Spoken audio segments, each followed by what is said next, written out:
Let's talk about the 7 foods that destroy your kidneys. Your kidneys are simply amazing. Each kidney has about 1 million little tiny filters. They're called nephrons, and they have the ability to selectively get rid of certain bad stuff and retain certain good things. And with the 2 million nephrons you filter out 50 gallons of blood every single day. And so these kidneys recycle 99% of all of your blood. So only a little bit is released. And one of the big problems with your kidney is high blood pressure, because if you have chronic high blood pressure, that can really destroy those little tiny filters. Another thing that's even more destructive than blood pressure to your kidneys is high levels of sugar, as in diabetes. So all the sugar that's in your blood has to go through these little tiny filters.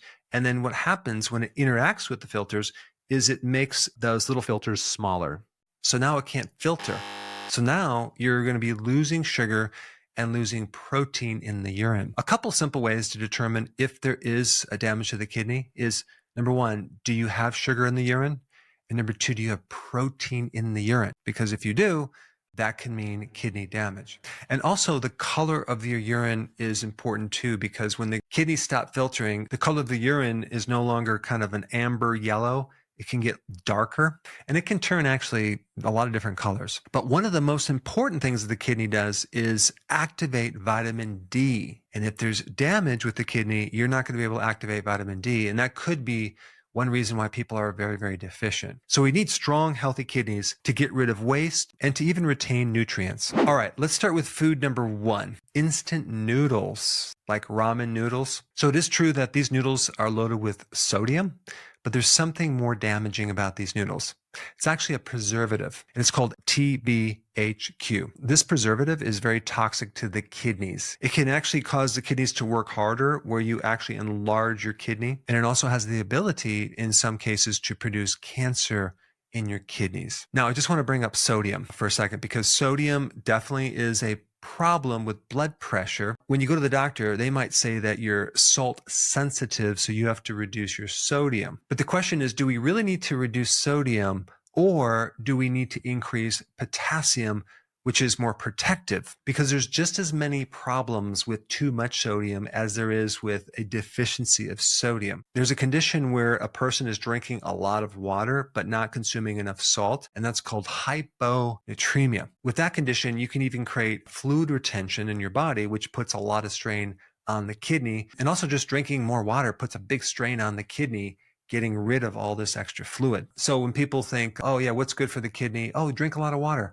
Not necessarily. You want to drink when you're thirsty, but forcing yourself to drink tons of water without the electrolytes could create problems in the kidneys. And anytime you consume salt, always consume sea salt. All right, number 2, Skittles, or things like this. And I'm talking about things that contain a lot of food dyes. These artificial dyes are very hard on the kidney. The kidney has to get rid of them. Now, also realize at first the kidney is going to recycle a lot of that dye, and it's going to kind of go through your bloodstream over and over and over again. You don't want artificial dyes going through your body like that. All right, next thing is fried chicken. I'm talking about the fried chicken that you would get at a fast food restaurant. You put in seed oils at very high heats. So anytime you heat a protein with a carbohydrate, as in all that flour breading, you get something called glycation. Let me explain what glycation is. Here's some protein, here's a carbohydrate, and they get connected and they bind under high heats.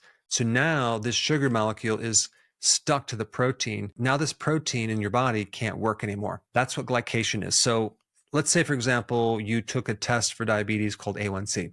What they're measuring is the amount of glucose that's stuck to the protein, your hemoglobin, your protein in your blood, and it's making that no longer available to do its job.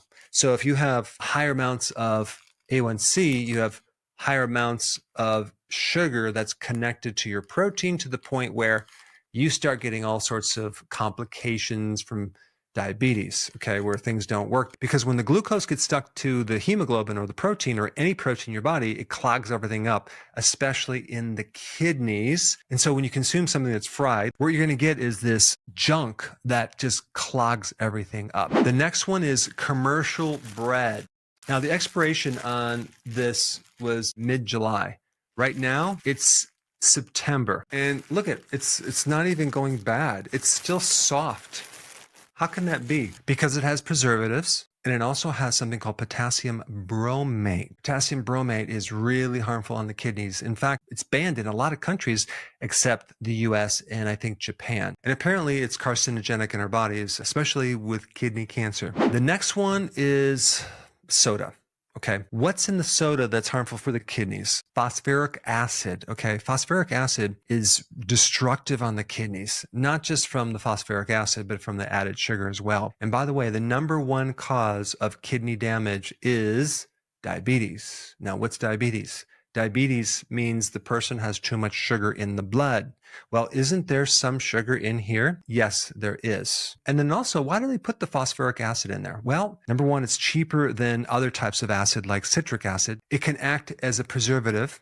It helps retain the carbonation, and it's an overall flavor enhancer. All right, number 6 is agave syrup. Agave syrup has been known to be even keto friendly, which it's totally bogus because 80% of agave syrup is fructose. Even high fructose corn syrup is like 55% fructose. Agave is 80, even in some reports, 90% fructose. And yes, fructose is low on the glycemic index, but all the fructose is metabolized different in the body. It goes to the liver and it overloads the liver with a lot of stress. So why is that so damaging? Because the metabolism of fructose is similar to alcohol. It also creates a lot of problems with insulin resistance, which is the precursor to prediabetes and then diabetes. And since diabetes is the number one cause of chronic kidney disease, then agave nectar is right up there at the very top level of irritating the kidney. All right, last one, cereals, even instant cereals. Why? Not just because of the seed oils and the refined sugars and the refined starches, but glyphosate. It's not going to be listed as one of the ingredients because legally they don't have to put it on the label, but they can volunteer using a different name. Bioengineered ingredients, okay? You might see that.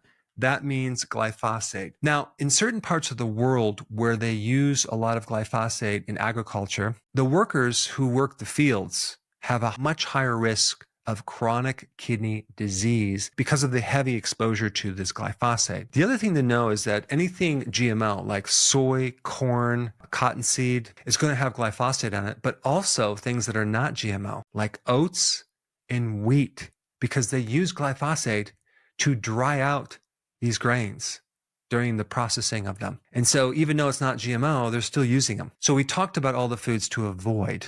Okay, but now the question is what to eat to improve kidney function. And for that information, you should watch this video right here.